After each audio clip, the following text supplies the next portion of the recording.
Okay, now we're going to be looking at finding functions by integrating. So as we learned in the previous video, if I integrate something, right, I get a y value. Okay, so integrating is the reverse of differentiating, right? So if I was to get this and I integrated it, then I'll get my y value.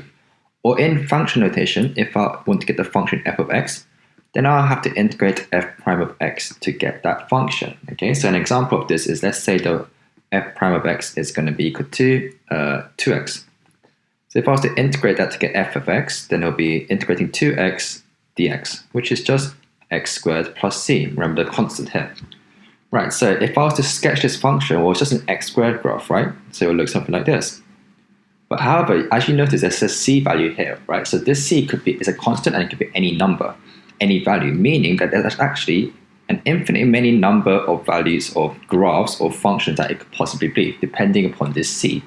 Okay, so now what we're going to do is we're going to be given some information and we're going to find this c to find a particular solution, just one solution for a single point. So we have this equation here, or this question here. The curve of the equation y is f of x passes through the point minus 1, 0.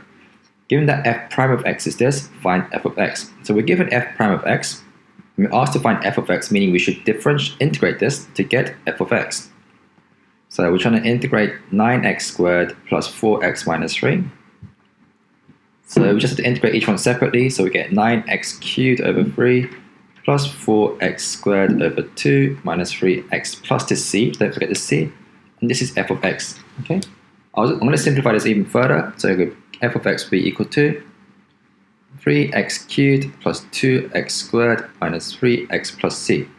And we're asked to find this c. So luckily we've been given this point here because it passes through minus 1, 0. So x is minus 1, y is 0. So that's what I'm going to input into my function. So we're going to have 0 is equal to 3 times minus 1 cubed plus 2 times minus 1 squared minus 3 times minus 1 plus c in order to find the c value.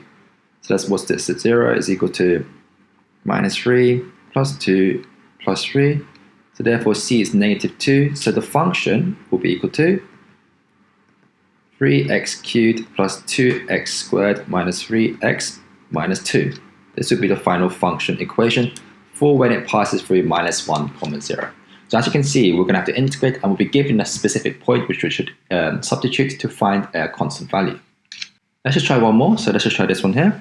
Given that 6x plus 5x to the half over root x can be written in this form here, write down the values of p and q. So this isn't really integrating for now, it's just rearranging. So indices laws. So we have 6x plus 5x to the power 3 over 2 over root x is just x to the half, right? I'm just going to divide each one, meaning we minus the indices. So it's going to be 6x to the half plus 5x like this. So p will be a half and q will be 1. Right, in b, given that dy by dx is this term here from earlier, and that when y is 100, x is 9, find y in terms of x, meaning to get y, remember, we're to integrate dy by dx. And we're given this dy by dx, so we're going to integrate that. So that's why we are asked to do part A, because it makes it a lot easier to integrate this term rather than having to integrate this term here, right? So y is going to be integrating 6x to the half plus 5x dx. This would be 6x to the power plus 1 is 3 over 2 over 3 over 2 plus 5x plus 1 is squared plus c. I'm going to simplify this even further. So y is equal to 4x to the 3 over 2 plus 5x squared plus c. Now we are asked to find a c, but we're given some information. X is 9 when y is 100. So you can plug in 100 is equal to 4 times 9 to the 3 over 2 plus 5 times 9 squared plus c.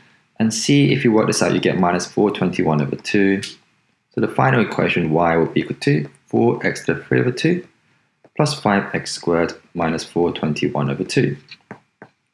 Like this here, right? So as long as you integrate each term separately correctly and you input the values that you're given correctly, then you can find any function.